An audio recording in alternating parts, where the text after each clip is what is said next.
안녕하세요. 저는 음식점을 운영하고 있는 30대 후반의 지극히 평범한 여성이에요. 지금은 그저 평범하게 지내고 있지만 몇 년 전에는 상당히 날이 서 있었어요. 그 이유는 전혀 평범하지 않은 저의 이혼 과정 때문이었죠. 어찌나 어이없는 일만 일어나는지 주변에서는 이때 액땜을 해서 그 뒤로 좋은 일만 있을 거라며 위로까지 했을 정도였답니다. 그런 저와 남편은 첫 만남부터 참으로 남달랐죠. 서로의 이별에 대한 아픔을 달래다가 눈이 맞았거든요. 저는 예쁘게 생긴 편이 아니에요. 그건 남편도 마찬가지였죠. 객관적으로 말하면 남편은 못생겼다에 더 가까운 편이었죠. 저는 무척 잘생긴 남친과 사귀다가 그 남자에게 몰려드는 여자들 때문에 지쳐 헤어진 상태였고, 남편은 사귀던 여자에게 돈만 다 뜯겨먹고는 못생겨서 싫다는 말을 듣고 헤어진 상태였어요. 소개팅으로 만나 서로를 위로하던 우리는 그렇게 조금씩 정이 생기고 결혼까지 하게 됐어요. 남편의 얼굴은 잘생겼다고 말할 수 없지만 유쾌해서 같이 있으면 재미있었거든요. 일반 회사원이었던 남편은 결혼 후 제 음식 솜씨로 돈을 벌 수 있겠다 싶었는지 저의 반대에도 불구하고 퇴사하고 음식점을 열자고 하더라고요. 결국 저도 그에 넘어가 음식점을 하게 됐죠. 그때 시모에게 받은 스트레스는 어마어마했어요. 남편이 잘 다니던 회사 때려치게 만들었다며 볼 때마다 절 욕하셨어요. 억울했지만 가게가 잘 되기 시작하면서 그런 말도 잦아들었죠. 그렇지만 저를 향한 못마땅한 시선은 여전했어요. 솔직히 제가 음식점 열자고 한 것도 아닌데 말이죠. 그런데 제가 이혼을 하게 된 건 그런 시모의 행동 때문이 아니에요. 제 이혼 결심의 첫 이유는 남편의 심각한 외모 콤플렉스 때문이었어요. 저는 잘생긴 외모가 밥 먹여주지 않는다는 걸 알고 있었고, 무엇보다 잘생긴 얼굴에 피를 본 적이 있었던지라 외모는 저에게 딱히 중요한 부분은 아니었거든요. 그런데 제 생각을 항상 비꼬아서 듣더라고요. 그러면서 사소하게 부딪히는 일들이 많았어요. 그리고 그 외모 컴플렉스에 정점을 찍게 된 일이 생겼어요. 그건 가게를 찾은 한 손님의 지나가는 말에서부터 시작됐죠. 사장님은 음식점을 할 관상이 아닌데? 근데 음식 솜씨가 이만큼 좋으니 사장님 얼굴도 눈에 안 들어오는군. 손님은 음식이 맛있다는 이야기를 짓궂게 돌려 말한 것이지만 남편은 다르게 해석하더라고요. 그 말이 자신의 외모 비하라고 생각했어요. 솔직히 남편의 얼굴은 30대 초반이라고 하기엔 많이 나이가 들어 보였기에 이해를 하려고 했어요. 그런데 그날 이후로 제게 짜증을 내더라고요. 아, 진짜. 이번에는 진짜 성형 좀 해야겠어. 음식점을 할 관상이 아니라고? 늙어빠진 인간한테 내가 이런 말을 들어야 해? 진정해, 여보. 그냥 듣고 흘려 넘기라고. 장사하면서 그런 것까지 다 신경 쓰면 당사만 더 힘들어. 당신도 내가 바보라고 생각해? 어떻게 그런 말을 듣고 가만히 있을 수가 있어? 당장 나와서 한마디라도 거들었어야지. 손님이야. 밖에서 모르는 사람이 그랬으면 나도 화냈겠지. 그런데 손님이잖아. 자기가 이해하고 넘어가, 응? 아, 몰라. 진짜 짜증난다고. 나 진짜 성형수술 좀 해야겠어. 그렇게 말하는 남편의 눈이 제게 향했어요. 당시에 가게가 힘들어 돈은 제가 관리 중이었거든요. 알았어. 자기는 성형수술이 하고 싶은 거지? 자기가 얼마나 스트레스 받는 건지 알고 있으니까 돈이 좀 모이면 수술해. 그러고 마음이 편하다면 못할 것도 없지. 그렇게 말해주고 며칠이 지났을까? 짜증과 화가 많았던 남편의 모습이 변했어요. 뭐랄까, 그냥 거동이 수상하다고 해야 하나? 계속 제 주변을 맴도는 기분이 들더라고요. 와이프인데다 같이 일까지 하고 있으니 그저 기분 탓이라고 생각하고 넘겼는데 저는 괜히 그게 신경이 쓰이더라고요. 그런데 며칠 뒤 제 공책이 사라졌다는 걸 알게 됐죠. 저는 머릿속이 새하얗게 변할 정도였어요. 그 공책은 가게 메뉴 레시피를 적어둔 공책이었어요. 저는 그 공책이 없어진 게 남편과 관련이 있다고 생각했어요. 자기야, 잠깐 나 좀 봐. 할 얘기가 있는데. 그렇게 말한 그때 가게 문이 콱 열리더니 한 남자가 잔뜩 성인한 얼굴로 성큼성큼 다가오면서 남편 얼굴에 뭔가를 집어 던지더라고요. 저는 놀라서 소리를 지르려다가 그 사람이 던진 게 제 공책이라는 걸 알고는 깜짝 놀랐어요. 잘 만났다, 이 사기꾼. 내 돈 내놔, 내 돈 내놓으라고. 이딴 가치도 없는 공책을 뭐? 비밀 레시피? 지랄을 하네. 어디서 사람을 등쳐먹으려고. 빨리 내가 준 돈 가져와. 여기서 이러지 말고 밖에서 이야기합시다. 남편은 헐레벌떡 일어나 그 남자를 데리고 밖으로 나가려고 용을 썼어요. 잠시만요. 그 공책이 비밀 레시피라고요? 그걸 이 남자가 당신한테 팔았어요? 아, 그렇다니까. 내가 이 집 장사가 잘 돼서 돈 주고 레시피를 사겠다고 했는데 공책 읽어도 온통 평범한 레시피뿐이잖아요. 아무리 그래도 그렇지 이런 인터넷만 뒤져도 나오는 레시피를 팔아? 이 나쁜 사기꾼 같으니라고? 잠깐만요. 내가 지금 당장 돈 도로 돌려줄 테니 당장 여기서 나가요. 빨리! 제가 그 사람과 대화를 나누려 하자 남편이 다급히 상대방 남성을 돌려보내려 하더라고요. 남성이 돌아가고 나는 남편을 빤히 쳐다보며 말했어요. 내 레시피 공책 언제 가져갔어? 아니, 그걸 팔았어? 그게 뭔지는 알지? 그거 우리 가게 장사 미천이야. 별거 없다고는 해도 나한테는 소중한 거고. 나도 어쩔 수 없었다고. 빨리 돈을 마련하려면 그것 말고는 방법이 없었다고. 돈이 왜 그렇게 급하게 필요한 건데? 당신 어디 대출 섰어? 보증 섰어? 아니, 아무리 대단한 일이 있어도 자기 장사 미천을 파는 인간이 어딨어. 그거 뺏겨서 우리 가게 휘청거렸으면 어떻게 책임지려고 한 거야? 말해봐. 이게 다 어떻게 된 일인지. 정형수술하려고 그랬다고. 내가 그 뒤로 잠도 못 자고 얼마나 시달리는 줄 알아? 당신은 모르겠지. 그런 소리 듣고도 실실 웃는 당신은 절대 모르지. 몰라. 내가 그걸 어떻게 알아? 그리고 나는 당신이 성형수술 하던 말던 상관없어. 내가 결혼한 사람은 다른 누구도 아니라 당신이야. 그 얼굴이라도 좋아서 결혼한 게 나라고. 네가 얼굴 바꾼다면 나도 이해해. 그리고 존중하지. 그런데 왜 그걸 남의 레시피 공책 팔아서 마련하려고 하냐고.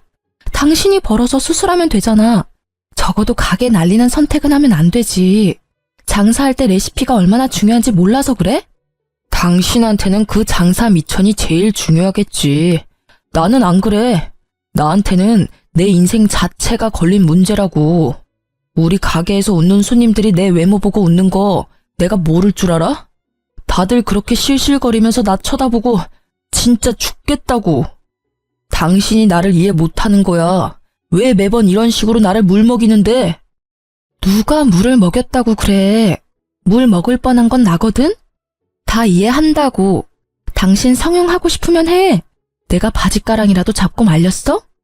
아님, 내가 제발 그러지 말라고 빌기라도 했어. 하라고, 네 돈으로. 남의 물건 팔아서 성형하면 기분 좋겠어?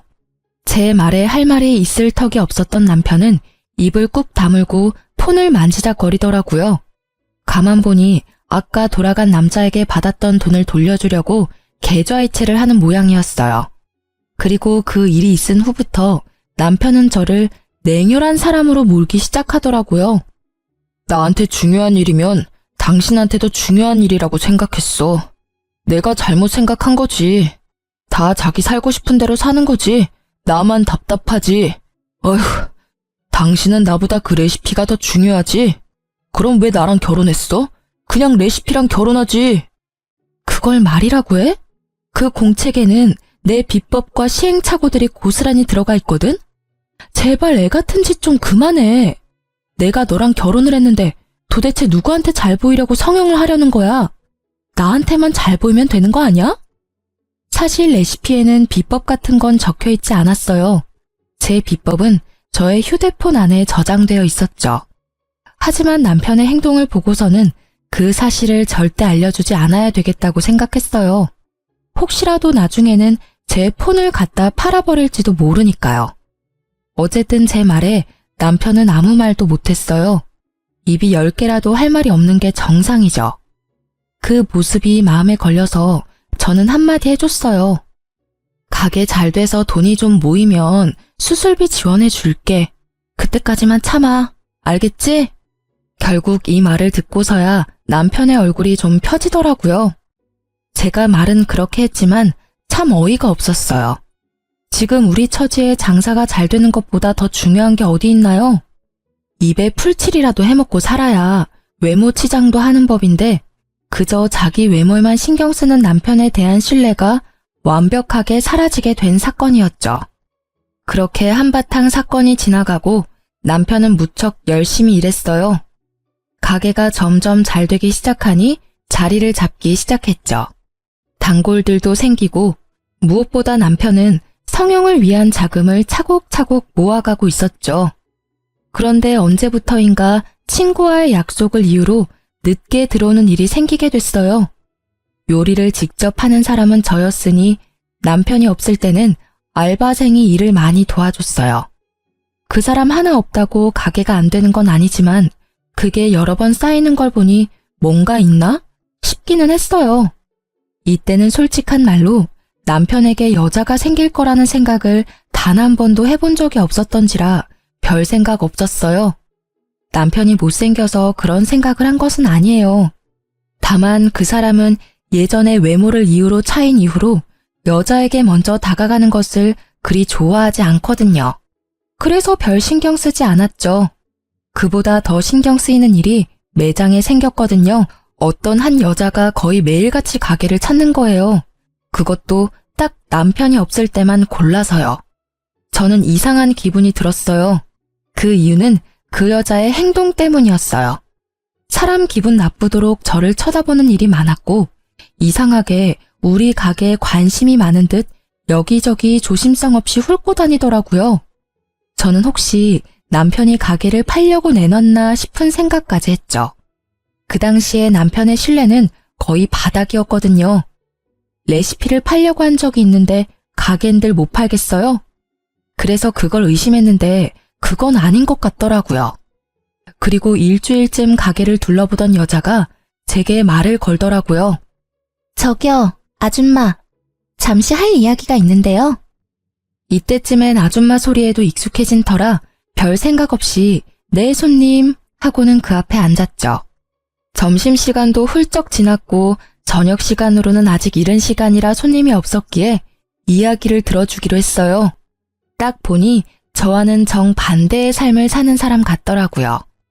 화려하게 풀어헤친 샛노란 머리카락에 손가락, 발가락에 칠해진 매니큐어와 페디큐어는 짙고 선명한 색상에 뾰족하고 길었죠. 게다가 코가 아릴 만큼 강한 향수 냄새까지. 행색을 보면 절대로 음식점에서 일할 사람은 아니었어요. 이런 곳에서 할 말은 아니지만 아줌마 남편이 있죠? 제가 아줌마 남편 여자친구예요. 네? 제가 그 사람 와이프인데요. 알아요, 저도. 근데 당신이 그 남자 만나기 전에 제가 먼저 그 남자랑 사귀었거든요. 뭐, 얜 여자였죠. 지금은 아직 현재 진행 중이지만. 그러니까 당신이 상간녀라는 이야기인가요? 그런 단어 말고 좀 더 다르게 표현해 줄래요? 이래서 배운 거 없는 사람은. 배운 게 왜 없어요? 아니, 그쪽이야말로 배운 게 없잖아요. 어딜 바람 피운 여자가 여기까지 와서 본처한테 사귀니 많이 배웠니 못 배웠니 하는 거야? 그래서 지금 우리 남편이랑 사귀는 거 자랑하러 여기 왔어? 맞아요. 자랑하러 온 거. 그리고 기니 할 말도 있고요. 그 사람이랑 저 오래 사귀었어요. 그리고 헤어질 생각도 없고요. 그러니까 아줌마가 그 남자한테 이혼 이야기 꺼내줘요. 내가 왜 그래야 되는데요? 헤어지고 싶으면 지가 직접 이야기해야지. 그리고 헤어질 때 남편한테 못생겨서 헤어진다고 했다던데 이제 와서 찾는 이유가 뭐예요? 지금도 못생긴 건 마찬가지인데. 그래도 지금은 가진 게 있잖아요. 나도 젊었을 때의 얼굴이 좋았지. 지금은 다른 게 좋거든요. 그녀가 말하는 다른 것이 돈이라는 데는 제 전 재산을 걸 수 있을 만큼 의도가 확실해 보였어요. 설마 돈 때문에 지금 유부남 꼬신 거예요? 돈 많으신가 봐요? 유부남인 거 알고 바람피면 상간녀 소송 걸리는 거 알고 계시죠? 그 정도는 이 정도 가게 가진 그 남자가 알아서 대주지 않을까 싶네요. 생각보다 모아놓은 돈도 많은 것 같고 저도 이제 나이가 들어가니까 좀 안정적인 남자가 좋더라고요. 위자료는 줄 테니까 소송하려면 하세요. 어차피 내 돈 나가는 것도 아닌데 뭐. 상간녀의 낭창한 그 말투가 저를 열받게 하더라고요. 저는 남편이 바람을 핀 건 확실하지만 이혼 이야기는 남편이 아닌 이 상간녀 입에서 나온 거라고 추측했어요. 그래서 그날 저녁 집에서 쉬고 있는 남편을 깨워 따졌죠. 당신 상간녀가 오늘 우리 가게 왔었어. 그 여자 하는 말들이 사실이야? 당신이 나랑 헤어지고 싶다는데 당신도 거기 동의한 거 맞아? 그래. 그 여자 말이 다 맞아. 내가 이야기하려고 했는데 계속 망설이다가 결국 이야기하도록 시켜버렸네. 나 그 여자 사랑해. 그때도 사랑했지만 지금도 여전히 사랑한다고. 이야기 다 했다니 나도 편하게 말할게. 제발 나랑 이혼해줘. 그 여자랑 같이 살 거야. 지금 그렇게 덤덤하게 할 말이야? 당신이 지금 어떤 상황에 처한지 모르나 본데 이거 진짜 큰일이라고. 그 여자는 당신을 좋아하는 게 아니라 당신이 이뤄놓은 걸 좋아하는 거야. 당신 돈 보고 좋아하는 거라고. 그 여자가 뭘 했는지 알아? 옛날에는 잘생긴 남자가 좋았는데 지금은 다른 게 좋대. 그게 뭐겠어? 돈이지. 내 여자 모욕하지 마. 그런 소리 했을 리도 없고 그랬다 하더라도 당신이 신경 쓸 바 아니잖아. 그냥 이혼 좀 해줘. 내가 돈을 뜯기든 가죽을 뜯기든 알아서 한다고. 당신 진짜 미쳤어? 그 여자 당신 못생겼다고 찬 여자라고. 그런 여자가 이제 와서 당신한테 사랑을 느꼈다고? 아무리 봐도 말도 안 되는 이야기잖아. 그런 일은 일어날 리가 없다고. 분명히 다른 목적으로. 그래, 그럴 일 없겠지. 그치만 나도 나이가 들면서 중후한 멋이 생겼다잖아. 당신은 어차피 돈에 정신 팔려서 그런 것도 모르겠지만 사실 당신하고 만났을 때도 그 여자랑 헤어지고 싶지 않았어. 결국 어쩔 수 없이 헤어지는 바람에 내가 당신같이 못생긴 여자를 만나서 살고 있는 거잖아. 게다가 당신 나 좋아하는 것도 아니잖아. 그냥 가게 유지할 사람 필요한 거면 헤어져 줘도 되는 거 아니야? 내가 왜 이렇게 사는데? 다 당신이랑 나랑 잘 먹고 잘 살자고 이렇게 사는 거라고. 돈을 벌어야 펑펑 쓸 수 있으니까. 돈 없으면 뭘 할 수 있는데? 그리고 잘 다니던 직장 그만두게 하고 가게에서 일하게 만든 건 당신이잖아. 요리하는 사람이 나 하나인데 어떻게 하나부터 열까지 다 꾸미고 다녀? 날 이렇게 만든 게 당신이라는 생각 단 한 번도 해본 적 없지? 날 이렇게 만들어 놓고 당신은 밖에서 여자나 만들어서 돈 쓰면서 놀았어? 되지도 않는 말로 당신 꼬신 그 여자한테? 말 조심해. 그 여자 때문이 아니라고 말했잖아. 내가 좋아하는 거라고. 그리고 내가 가게 하자고 했을 때 당신이 강하게 말렸으면 나도 안 했을 거라고. 이딴 말을 짓거리는 남편 놈을 보는데 진짜 가슴에서 솟구치는 분노에 몸이 덜덜 떨리더라고요. 딱 봐도 돈 목적으로 만나는 여자한테 홀라당 넘어가서는 조광지철을 버리려는 꼴을 보니 답답하기까지 했어요. 게다가 상간녀 편드는 걸 보니 정이 딱 떨어졌어요. 알았어. 이혼해. 나도 말 못 알아먹는 남자랑은 더 이상 말도 섞기 싫어. 합의 이혼하려면 위자료만큼 돈 나한테 줘야 하고 그거 싫으면 소송해. 어차피 나는 소송이 더 좋거든? 당신 바람피는 바람에 유책 배우자 돼서 나한테 위자료 줘야 해. 나도 내 몫을 챙겨야 하지 않겠어? 새로운 시작을 하려면 돈은 많을수록 좋으니까. 새로운 시작? 다 늙어 빠져서 주름밖에 안 남은 당신이 무슨 새로운 시작을 해. 예쁘기를 해, 돈이 있기를 해. 그렇다고 능력이 있어? 당신 아무것도 없어. 나랑 이혼하고 나가면 바로 거지꼴 된다고. 내 가게는 벌써 프랜차이즈 계약하려는 사람들이 생겼거든? 그러니까 이제 당신 같은 여자 필요 없어. 저는 남편의 모습에 학을 뗐어요. 자기가 곧 성공할 것 같으니 저를 버리겠다는 그 생각 자체가 더럽기 짝이 없는 생각인 거죠. 저는 꼴도 보기 싫어 그 집을 나왔어요. 남편은 이혼 정리를 빠르게 하더라고요. 저는 초고속으로 위자료를 받게 되었죠. 남편은 프랜차이즈 이야기만 잘 성공하면 이 정도 위자료는 바로 해결하고도 남을 거라고 생각했나 봐요. 그래서 빨리 돈을 주고 저를 떨궈내려 한 거겠죠. 그리고 상간녀 소송 비용까지 후다닥 주고는 제 자리를 지워가기 시작했어요. 남편은 제가 집을 나가자마자 상간녀를 가게로 들였더라고요. 처음에는 그 이야기를 듣고 엄청 열받고 자존심 상하더라고요. 그렇지만 그 상황이 오래가지는 않을 거라고 예상하고 있었어요. 이혼이 마무리된 날, 저는 아는 동생을 전 남편 가게에 보냈어요. 밥 한번 먹고 오라고요. 언니, 걱정 안 해도 되겠어요. 그 집 곧 망하겠더라고. 사람도 예전에 반도 안 되고 일단 맛이 없어요. 근데 가게 메뉴나 밑반찬이 예전이랑 똑같은 모양으로 나오는데도 맛이 없던데? 이상하죠? 들어가는 재료는 거의 똑같고 완성된 모양도 똑같던데. 왜 그렇지? 그랬어? 그럴 줄 알았어. 두 사람은 어땠어? 가게 삐걱거리면 당연히 두 사람도 삐걱거렸을 텐데. 상간녀 혼자 가게 지키고 있는데 나 술집인 줄 알았잖아요. 무슨 화장에 옷차림이. 거기다가 인간적으로 음식 나오는 가게에서 향수는 좀 아니지 않아요? 향수 냄새에 음식 냄새가 섞여서 더 역하더라고요. 찡그리며 말하는 동생 이야기에 저는 코웃음을 쳤어요.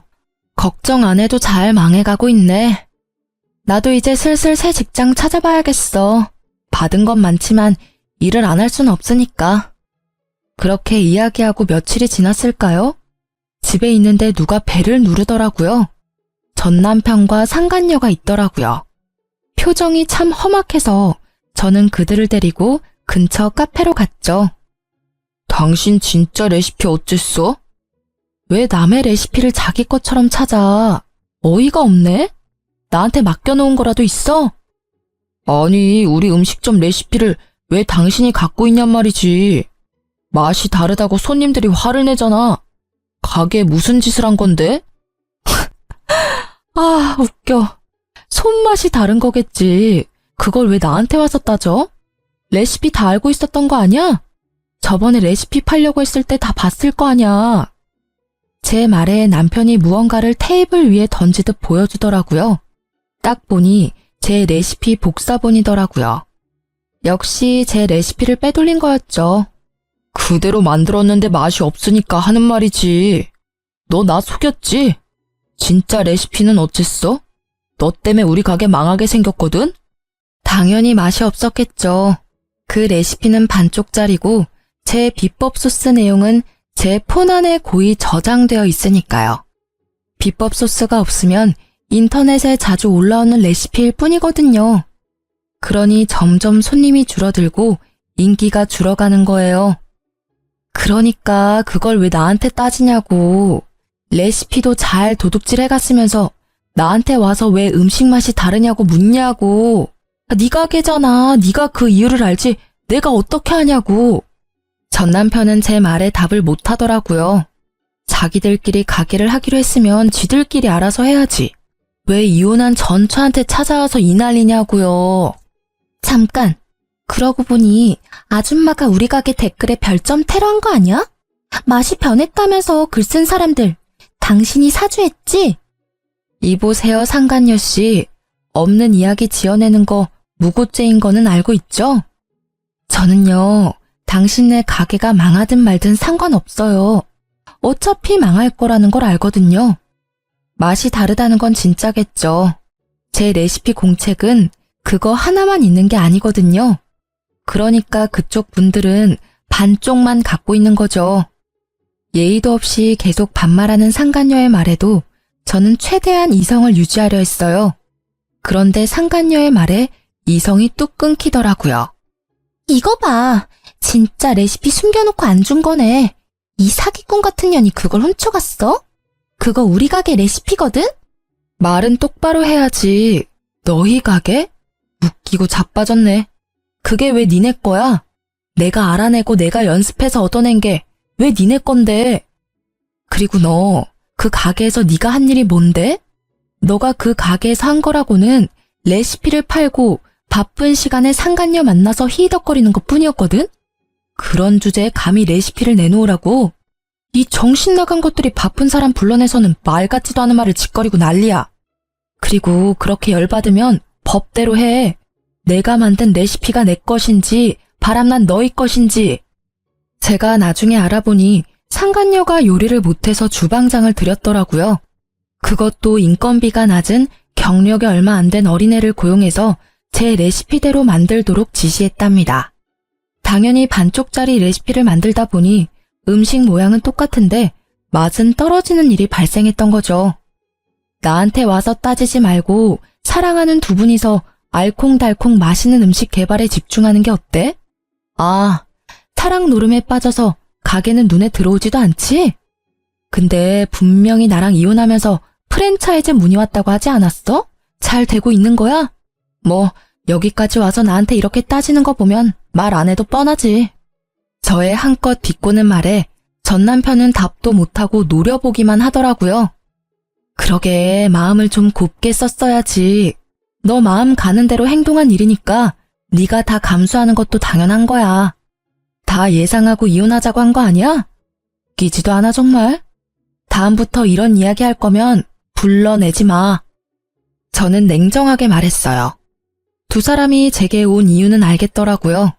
장사가 잘 안 되니 어쩔 수 없이 저를 찾아온 것 같아요. 레시피가 있으면 강탈해 갈 생각도 했었던 것 같고요. 그런데 구구절절 제가 맞는 말만 하니 지들이 뭘 할 수 있었겠어요? 그렇게 제 말이 끝나자 부글부글 끓고 있던 상간녀가 폭발하듯 소리치더라고요.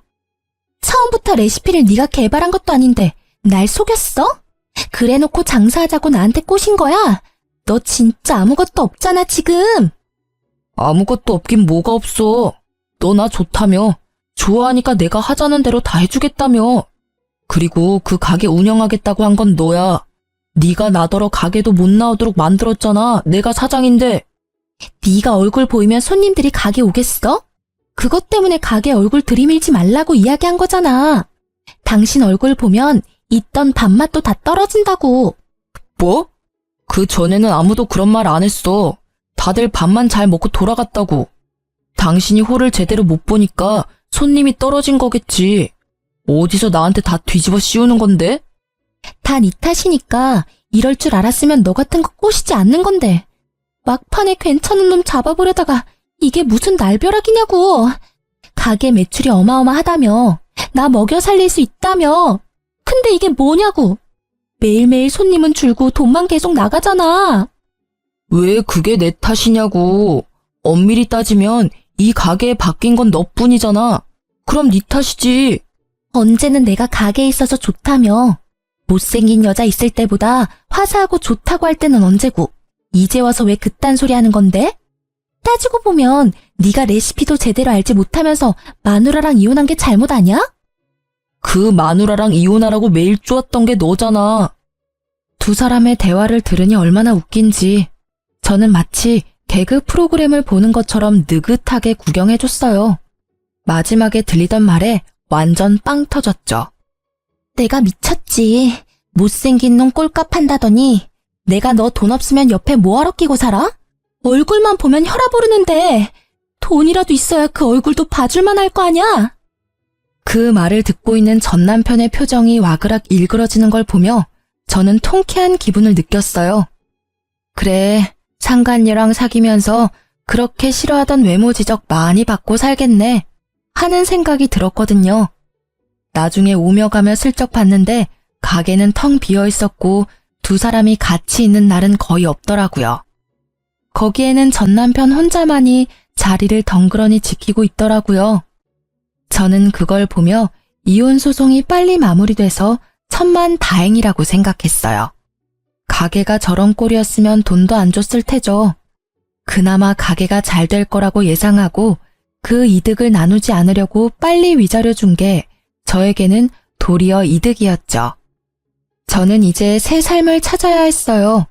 예전에 일했던 회사로 돌아가기에는 제가 너무 멀리 와버렸고 제 레시피가 아깝기도 했거든요. 그래서 음식점을 하나 차릴까 생각하고 있었어요. 이미 이혼은 했고 저라는 사람부터 건져야겠다는 생각을 했거든요. 주변 친구들에게 주방장 구하는 곳 있냐고 물어보고 얼마 지나지 않아 한 남자가 저에게 연락을 해왔어요. 여기서 좀 떨어진 곳에 있는 가게인데 주방장으로 일해볼 생각 없냐고 말이죠. 그쪽은 번화가는 아니었지만 가게가 들어가기에 나쁜 조건은 아니었어요. 직접 만나서 이야기하자고 해서 만났는데 깜짝 놀랐어요. 인상 좋은 미남이 한 분 계시더라고요. 조심스레 이것저것 물어보다 보니 돌싱이라는 것도 알게 됐죠. 서로 돌싱인 걸 알고 나니 좀 더 편해진 건 사실이었어요. 그래서 그곳에서 일하기로 했어요. 그곳에서도 이전 가게의 레시피대로 열심히 일을 했고 점점 손님들이 많아지더라고요. 그렇게 1년쯤 지나고 가게는 줄 서서 먹는 식당 정도는 아니라도 점심, 저녁, 식사 때마다 붐비는 가게 정도는 되더라고요. 그리고 여느 때와 같이 일을 하는데 한 사람이 가게로 들어오더라고요. 저는 주방에 있어서 신경을 못 썼는데 사장님이 오더니 저한테 잠깐 나와보라고 하더라고요. 표정이 좋지 않았어요. 무슨 일인가 싶었던 전 남편이 와서 기다리고 있더라고요. 이 가게에는 브레이크 타임이 있었는데 딱 그때를 맞춰서 찾아왔더라고요. 1년 만에 사람이 어찌나 늙었는지 얼굴에 주름이 쫙 껴서는. 저는 그 앞에 앉았죠. 1년이 넘게 지났는데도 말은 그리 좋게 나오지 않더라고요. 무슨 일이야? 나 찾을 일 이제 없을 텐데. 당신 아직도 아줌마 소리 들으면서 일하고 있지? 이런 작은 가게에서 일하면 얼마나 벌겠어? 푼돈 정도 되겠지. 남이 사 푼돈을 벌든 떼돈을 벌든 무슨 상관이야? 여기까지 찾아온 이유가 나 화나게 만들려고 그런 거야? 용건 없어? 용건 없으면 나가줄래? 나 지금 저녁 준비해야 해서 바쁘거든? 이렇게 지내지 말고 돌아와. 내 가게 아직 그대로 있어. 그 자리에 똑같이. 당신이 오면 주방장 자리 줄게. 웃기고 있네.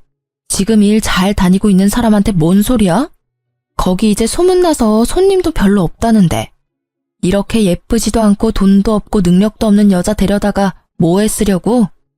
당신한테는 예쁘고 돈도 많고 능력도 좋은 당신 좋다는 상간녀가 있잖아. 설마 나더러 두 사람 알콩달콩 사는데 끼라는 말은 아니지? 그런 꼴 보기 싫으니까 여기 와서 이런 짓 하지 말고 제발 그냥 무시하고 가줘라, 응? 미안해.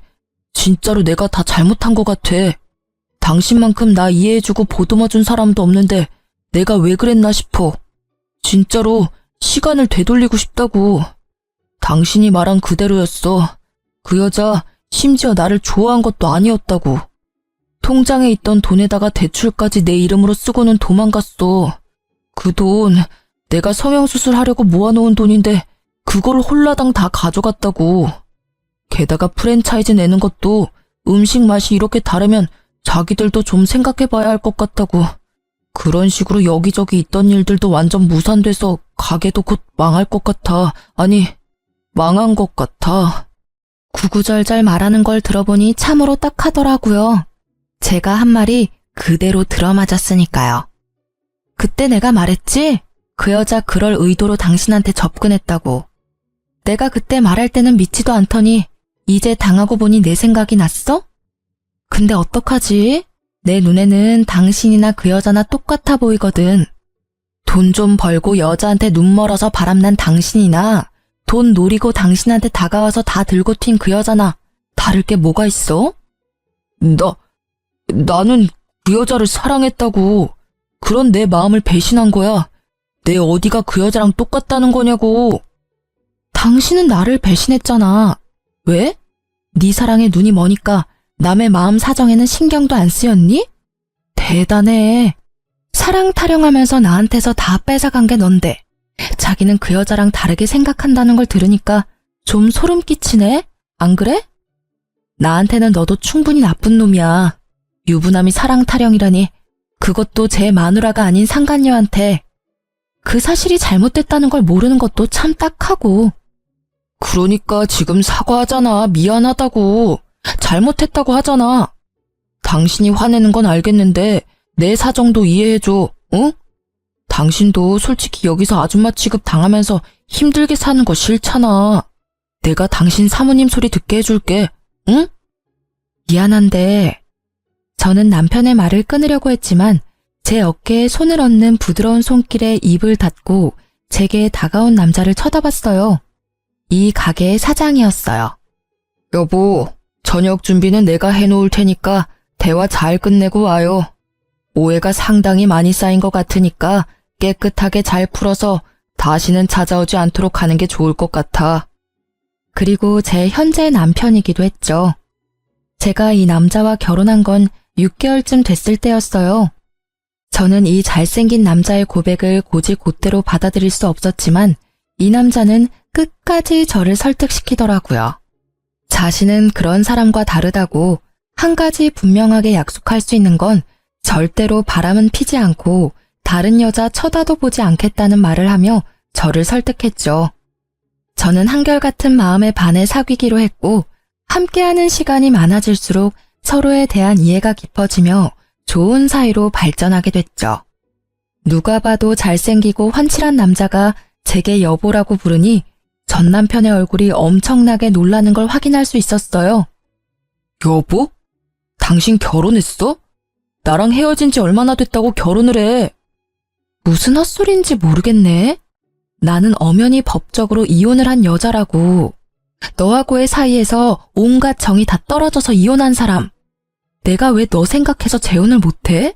넌 나랑 이혼하자마자 상간녀랑 혼인신고 해놓고서는. 그래, 그러고 보니 너 유부남이었구나. 너 이런 식으로 나 꼬시면 안 되는 거야. 어차피 넘어갈 일도 없었겠지만. 그래도 이건 너무하잖아. 벌써 결혼이라니. 그리고 한 가지 네가 착각하는 게 있어서 내가 말해주는 건데 나 여기 사장님 와이프야. 넌 나랑 일할 때 매번 나한테 아줌마라고 불렀지? 그때 솔직히 정말 기분 더러웠거든? 너는 사장님이라고 불리는데 나는 아줌마라고 불렸잖아. 근데 여기 오니까 정말 달라. 이 사람은 일할 때 나를 여보나 사모님으로 불러. 못생긴 내가 싫어서 여보라고 부르지도 않은 네가 감히 여기 와서 그런 말 하면 안 되지. 아줌마 취급 당하면서 사냐고? 너랑 있을 때야말로 아줌마 취급 당했거든, 너한테서? 나는 그럴 의도로 당신한테 그런 말 한 거 아니라고. 그냥 주변 손님들이 다들 그렇게 이야기하니까 나도 모르게 아줌마라고 한 거지. 그걸 왜 다 내 탓으로 돌리는데? 네 탓이니까 네 탓이라고 하는 거지. 사장인 네가 날 그렇게 부르니 다른 손님들도 그렇게 부른 거라고. 그리고 솔직하게 말해줄게. 나는 너 잘생기고 못생기고 그런 건 상관없었어. 잘생긴 얼굴 가진 남자한테 피본 사람이 나잖아. 그런 내가 얼굴을 볼 거라고 생각해? 나한테 중요한 건 내면이었거든. 그래서 나도 모르게 잘생기지 않은 사람을 찾은 건지도 모르지. 그치만 나는 결혼 생활에 신뢰를 지켰어. 당신 외에 남자도 만나지 않고 돈도 같이 벌었고 당신 성형수술한다는 것도 반대 안 했지. 그런데 돌아온 건 뭐였어? 이혼이잖아. 그것도 상간녀가 생겨서 나와 이혼한 아주 더럽고 짜증나는 상황. 근데 이제는 너한테 참 고맙다고 생각하고 있어. 지질이 못생기고 궁상맞게 생긴 남자도 나를 배신할 수 있다는 걸 깨달았거든. 그렇게 헤어지지 않았으면 이렇게 잘생기고 다정한 남편도 만나지 못했을 테고.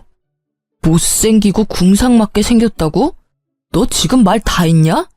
내가 외모 지적하는 거 싫어하는 거 알면서 그런 식으로 나한테 비꼬는 거야? 응, 비꼬는 거야. 너야말로 외모 지적 나한테 하지 않았어? 네가 할 때는 너도 당할 수 있다는 생각은 했어야지. 이제 더 이상 할 말은 없지? 나 너희 가게 갈 일 없고 너도 나한테 이제 관심 가지면 안 되고. 나 유부녀니까. 그럼 잘 가. 앞으로 2번 다시 만나지 않길 바랄게. 사랑 찾아갔으면 사랑으로 먹고 살아. 돈 벌려고 나 찾아오지 말고. 저는 냉정하게 말하고 전 남편에게 축객령을 내렸어요. 나가라고 둘러 말했는데도 전 남편은 나가지 않고 횡설수설하며 제게 말을 걸어오더라고요. 그때 재혼한 제 남편이 나타나 전 남편의 어깨를 잡고 밖으로 밀어냈어요. 손님, 이야기가 다 끝난 것 같으니까 돌아가 주세요. 그리고 이렇게 귀한 여자랑 헤어져줘서 고마워요. 저한테도 기회가 생겨서 이렇게 알콩달콩 잘 살고 있으니까요. 혹시라도 우리 와이프한테 또 연락하면 저도 지금처럼 조용히 있지는 않을 테니까 부디 다시는 찾아오지 마세요. 그럼 잘 가세요. 결국 전 남편은 그 말에 얼굴이 일그러진 채로 욕을 하며 밖으로 나가더라고요. 저는 그 모습을 보며 콧방귀를 꼈어요. 자기가 급하니까 안면몰수하고 다시 찾아오는 꼴이 참으로 열받았거든요. 아마 제가 현재 남편과 결혼하지 않았더라도 절대 넘어가지 않았을 건데 그걸 모르는 저놈의 얼굴을 보니 참 딱하고 답답하더라고요. 그렇게 전 남편이 들렀다 가고 얼마 안 돼서 전 남편 가게가 폐업했다는 이야기가 들리더라고요. 게다가 본인은 파산 신고를 하고 여기저기 알바 찾으러 돌아다닌다고 하더라고요. 이제 두 번 다시 만날 일 없다고 생각하니 마음이 후련해지더라고요. 그 이후로는 전 남편을 만난 적이 없어요. 어딘가에서 잘 살고 있겠죠 뭐. 솔직히 이혼을 경험하면서 정말 기분이 더러웠어요.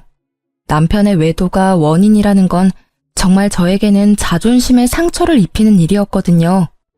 이 이혼으로 한 가지 깨달은 것이 있어요. 잘생긴 사람은 얼굴값하고 못생긴 사람은 꼴값한다는 말, 틀린 게 하나도 없더라고요. 예전에 누가 말해줬어요. 그때는 잘생긴 남자 때문에 힘들었다면 이 이혼은 못생긴 남자 때문에 힘들었던 거니까요. 제가 당해보니 세상에 믿을 사람 하나 없고 외모의 미추보다 중요한 게 콤플렉스 없는 건강한 마음이라는 걸 깨닫게 됐죠. 지금 결혼한 남편은 얼굴도 잘생긴 편에 속하고 마음씨도 다정하고 사람이 참 건강해요. 그 덕분에 저도 마음의 상처를 치유할 수 있었던 것 같아요. 이 글을 읽으시는 분들 중에 저처럼 어느 하나에 꽂혀서 잘못된 선택을 하는 사람들이 있을지도 몰라요. 그런 분들께 꼭 말씀드리고 싶네요. 너무 거기에 휘둘려서 선택의 폭을 좁히면 저처럼 된통 당할 일도 생기게 되니 나쁜 일을 당하더라도 그걸 기준점으로는 삼지 마세요. 모든 마음을 열어두고 봐야 정말로 좋은 선택을 할 수 있게 되는 것 같아요. 긴 글 읽어주셔서 무척 감사합니다. 저는 잘 살고 있으니 이 글 읽으시는 분들도 행복하고 즐거운 하루하루 보내세요.